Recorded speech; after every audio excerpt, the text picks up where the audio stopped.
2016년 1월 22일 자정을 30분 앞둔 밤 11시 반이었어요. 되게 늦은 시간인데 박 씨와 강 씨 부부가 시흥의 한 도로를 달리고 있었습니다. 아내 강 씨가 남편 박 씨에게 드라이브를 가자고 했었거든요. 두 사람이 탔던 차는 얼마 후에 시흥의 인적드문 비포장도로 위에 멈춰서요. 아내는 남편에게 나가서 담배를 한 대 피우고 오라고 권했고요. 남편은 아내의 말을 듣고 차에서 내려 밖으로 나갑니다. 주머니에서 담배를 한 대 꺼내서 입에 물었고요. 천천히 길을 걸으면서 담배를 이렇게 피우고 있었어요. 그런데 담배를 다 피운 박 씨가 차로 돌아오고 있을 때 갑자기 어디선가 1톤 트럭이 나타나요. 그러더니 박 씨를 향해 전속력으로 달려들어서 박 씨를 그대로 쳐버리고 사라집니다. 차에 치인 박 씨는 얼마 후 결국 과다출혈로 사망했어요. 이 사건은 당시에 늦은 밤 드라이브를 나왔던 부부에게 벌어진 그냥 불행한 뺑소니 사건? 이렇게 보였었습니다. 근데 여러 가지 증거들이 발견되면서 이 사건의 진실이 세상에 드러나게 돼요. 우선은 사건이 벌어진 1월 22일 밤에 무슨 일이 있었는지 시간을 조금 돌려볼게요. 사실 사건이 일어난 1월 22일 밤에 이 아내 강 씨와 남편 박 씨가 말다툼을 했었어요. 박 씨가 퇴근하고 집에 온 후에 벌어진 일이었습니다. 한참을 다투다가 조금 잠잠해질 쯤에 아내가 말을 해요. 머리도 식히고 화해도 할 겸 나가서 이야기하자. 집에 아이들도 있으니까.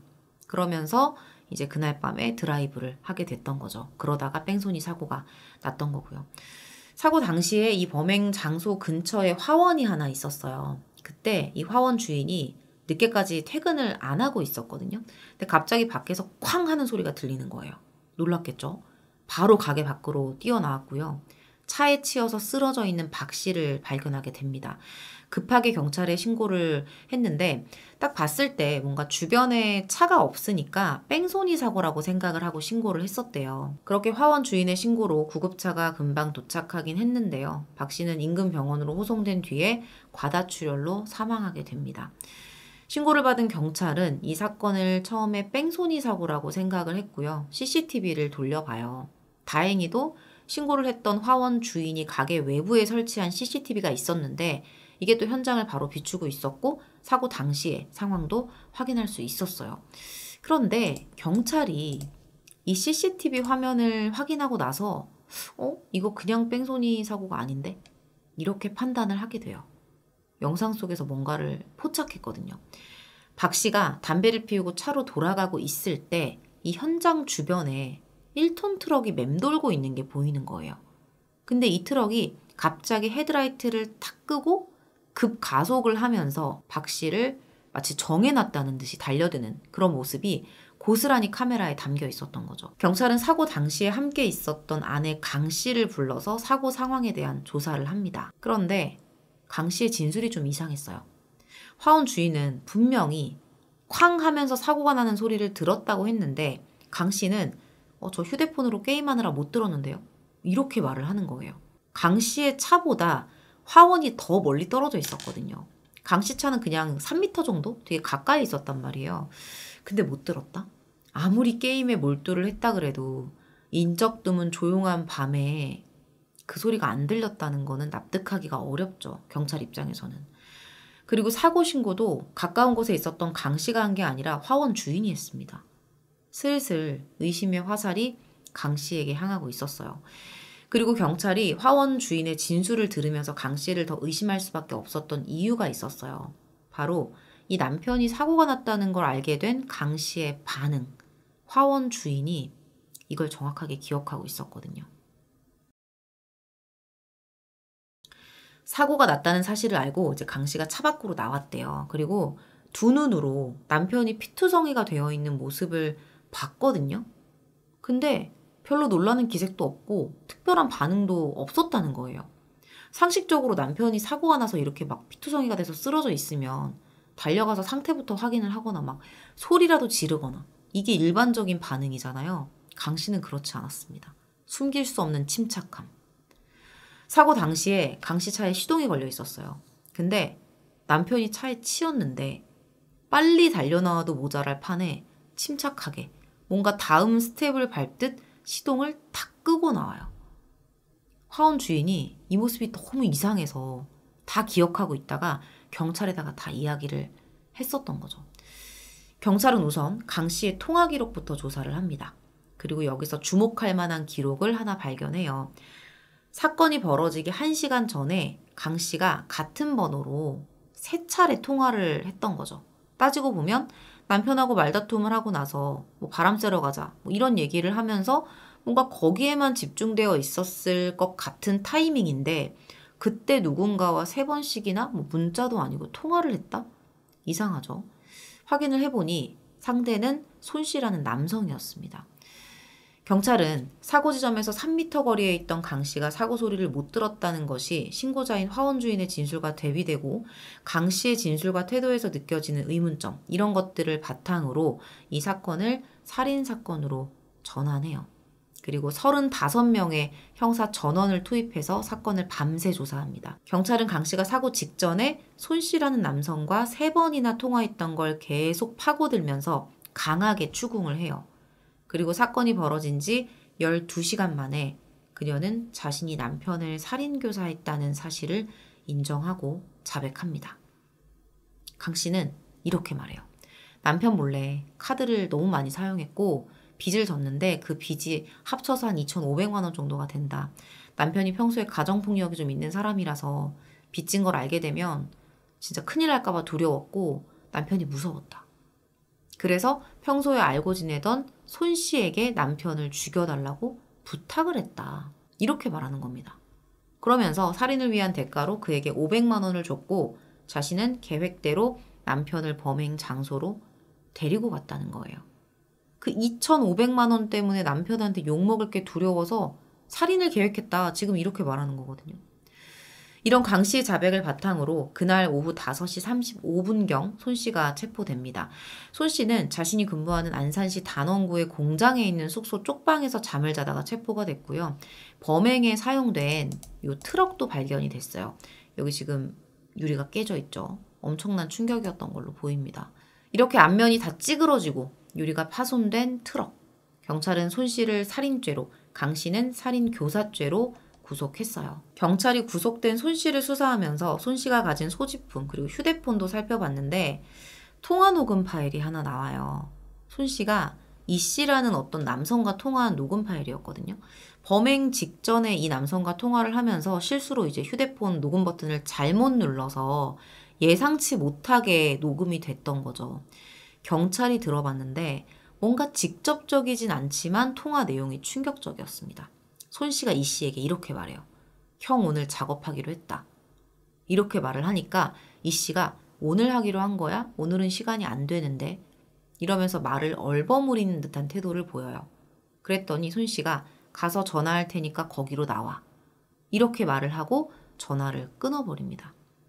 범행 직전에 이런 통화를 했다면 이건 손 씨가 이 씨와 범행에 대한 내용으로 통화를 했다라고밖에 볼 수 없겠죠. 경찰은 이 녹음 파일을 통해서 사건의 관련자로 보이는 이 씨의 존재를 알게 됩니다. 그리고 사건 6일 후인 1월 28일에 51세의 이 씨도 시흥 월곶동에서 검거돼요. 지금부터 강 씨, 손 씨, 이 씨, 그러니까 이 씨에 대한 이야기는 뒤에서 조금 더 자세하게 나올 건데 강 씨, 손 씨, 이 씨, 이 세 사람의 진술을 바탕으로 한 이 사건의 전말에 대한 이야기를 한번 해볼게요. 이 내용은 언론에 공개된 자료들을 제가 종합을 해서 구성을 했습니다. 49세의 박 씨와 45세의 강 씨 부부는 함께 산 지 25년이 된 부부였어요. 꽤 오래 살았죠.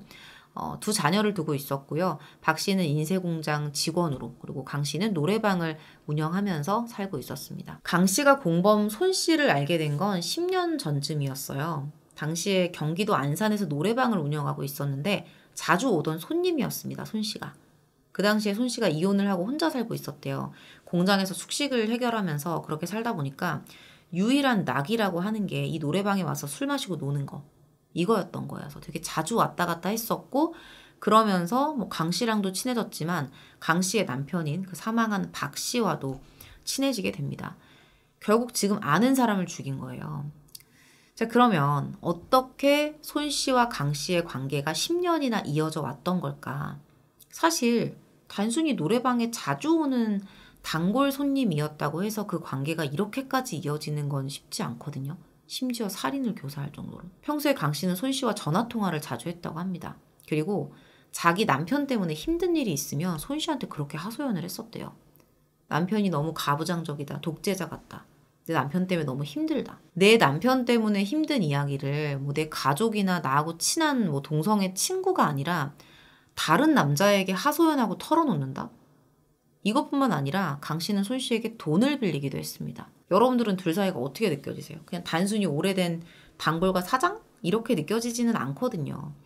사실 이 정도면 남편 박 씨도 이 두 사람의 관계를 의심할 법도 한데 큰 터치는 없었대요. 이미 뭐 관계가 안 좋은 부부 사이였고 그 주변인들 진술에 따르면 서로 외도를 하고 있었기 때문에 서류상으로만 부부, 누구하고 가까이 지내던 뭘 하던 그걸 그렇게 크게 생각하지 않고 뭐 터치는 하지 않았던 것으로 보입니다. 강 씨는 수사 초반에 박 씨가 가정폭력이 있었고 자신에게 2,500이 빚이 있었기 때문에 이걸 남편이 알게 되는 게 두려워서 살인교사를 했다라고 진술했는데 경찰 조사 결과 완전 이 조사 결과는 다른 이야기를 하고 있었습니다. 남편 박 씨 앞으로 14개의 보험이 가입이 되어 있었던 거죠. 손해보험 7개, 생명보험 7개. 많죠. 특히 눈에 띄는 부분은 사건 발생 1년에서 2년 전부터 손해보험만 6개를 가입했었다는 사실이에요. 그리고 14개의 보험 중에서 박 씨가 계약한 보험은 단 2개. 그러니까 사망한 박 씨가 직접 계약한 건 2개밖에 없었고요. 나머지 12개는 계약자가 다 아내 강 씨였다는 겁니다. 보험금 수령자도 강 씨로 되어 있었어요. 심지어 보험을 계약할 때는 아들에게 남편 행세를 하도록 시켰다고 합니다.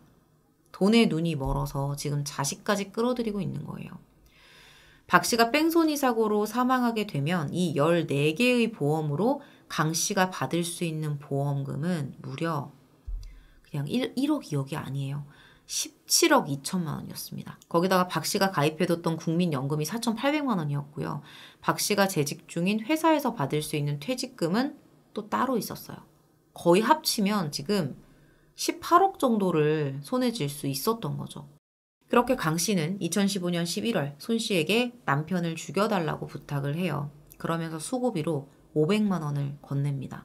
강 씨는 이 돈을 이 씨라는 남성에게 줬어요. 손 씨와 이 씨가 정확히 어떤 사이였는지는 알려지지 않았지만 통화 녹음에서 형이라고 부르면서 반말을 했던 걸 보면 전부터 개인적인 친분이 있었겠죠. 자, 그러면 500만 원을 이 씨에게 줬다? 그럼 그날 트럭 운전을 했던 사람은 누구였을까요? 돈을 받은 이 씨는 살인을 대신해줄 외국인 청부살인업자를 찾아다녀요. 근데 못 찾습니다. 수고비가 전달됐던 2015년 11월부터 사건이 발생한 2016년 1월 22일까지 이 세 사람은 범행을 모의했고요. 이 청부살인 사건은 이 씨의 설계로 틀이 어느 정도 완성이 돼요. 이 씨가 설계했던 범행 계획은 이렇습니다. 강 씨가 박 씨와 함께 차를 타고 범행 장소에 도착했을 때 강 씨가 박 씨에게 담배 좀 피워, 밖에 나가서 담배 좀 피워 이렇게 내보낸다. 만약에 박 씨가 나오지 않는다면 부부가 탄 승용차에 돌을 던져서 박 씨를 차 밖으로 유인해내는 것까지 철저하죠. 플랜 B까지 다 계획을 합니다. 그렇게 밖으로 나온 박 씨를 이 씨가 운전한 차로 쳐서 사망하게 만들자. 이렇게 설계를 했던 거죠. 이 씨의 설계에 따라서 손 씨는 범행을 할 만한 장소를 찾아다녔고요. 바로 그 장소. 시흥의 인적드문 외곽도로를 선택합니다. 사건이 일어나기 이틀 전에 강 씨랑 미리 와서 답사까지 했었어요. 범행 계획은 문제없이 순조롭게 진행되는 것처럼 보였어요. 근데 사건 당일에 범행 설계자이자 실행자로 예정되어 있었던 이 씨가 현장에 나타나지 않았던 거예요. 그래서 아까 전에 그 통화 녹음 내용을 떠올려 보시면 손 씨가 이 씨한테 오늘 작업하기로 했다 그랬더니 이 씨가 오늘 하기로 한 거야? 뭐 시간 안 되는데. 이 내용. 결국 실제로 범행을 실행하기로 한 이 씨는 범행 현장에 한 번도 나타나지 않았던 겁니다. 그래서 남아있었던 손 씨와 강 씨 이 두 사람이 범행 계획을 급하게 수정을 했고요. 손 씨가 운전을 하기로 했던 거예요. 그러면서 암호도 정해요. 그러니까 정확히 언제 담배를 피러 차 밖으로 나올 것인가, 박 씨가. 이거를 서로 알려줘야 되는데 옆에 박 씨가 있으니까 아내 강 씨는 그걸 말할 수가 없잖아요. 그래서 어떤 말로 암호를 정하거든요. 강 씨가 남편 박 씨와 함께 있다가 범행하기 좋은 타이밍이 왔을 때 손 씨에게 전화를 걸어서 외상값 갚으시죠. 외상값 갚아야죠. 이렇게 말을 하기로 입을 맞춘 겁니다. 와, 진짜 사람 하나 죽이고 진짜 돈 벌겠다고 둘 다 너무 끔찍하지 않나요? 진짜. 그날 말다툼했었다고 했잖아요. 진짜 소름인 게 이것도 일부러 시비를 걸었던 거예요. 시비를 걸어서 싸워야 자연스럽게 드라이브를 가자라는 말을 할 수가 있잖아요. 그래야지 범행 장소까지 남편을 유인할 수가 있으니까. 강 씨의 시비를 시작으로 두 사람은 말다툼을 시작했고요. 강 씨는 박 씨에게 집에 애들도 있는데 밖에서 이야기하자. 기분도 풀 겸 나가자. 이렇게 범행 장소로 데리고 왔던 거예요. 와, 진짜 무서워요. 그쵸? 현장에 도착해서는 남편한테 나가서 담배 펴라. 이렇게 말을 하면서 그것도 성공을 했고 이미 그전에는 뭐 외상값 갚으세요. 뭐 이런 통화도 했었겠죠.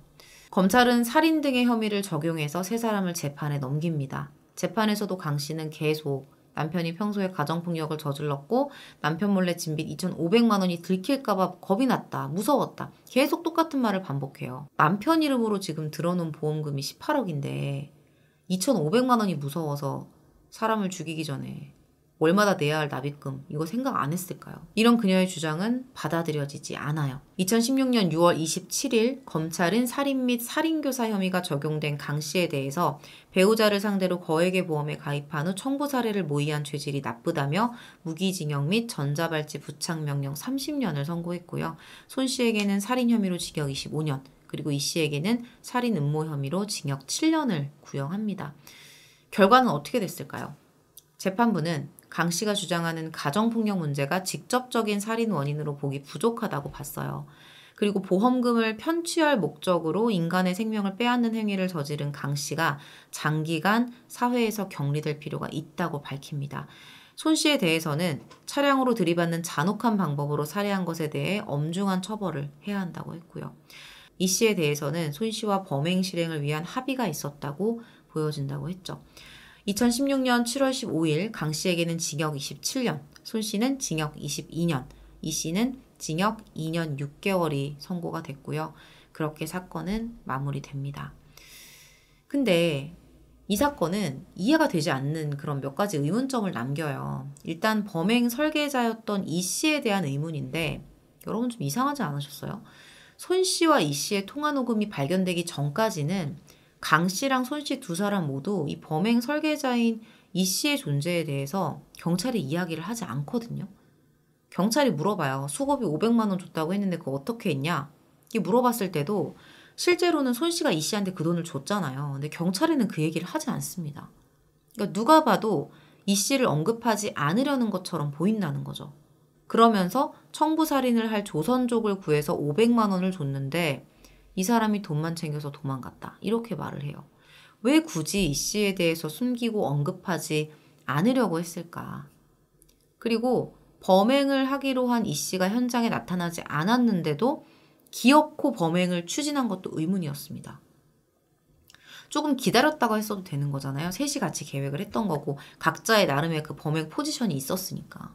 왜 굳이 했을까? 꼭 그날 자신이 살인이라는 범행을 저질러야 할 이유가 있었던 걸까요? 손 씨는 그냥 이 씨를 도와주는 역할 정도만 했지 이 씨 정도는 아니었거든요.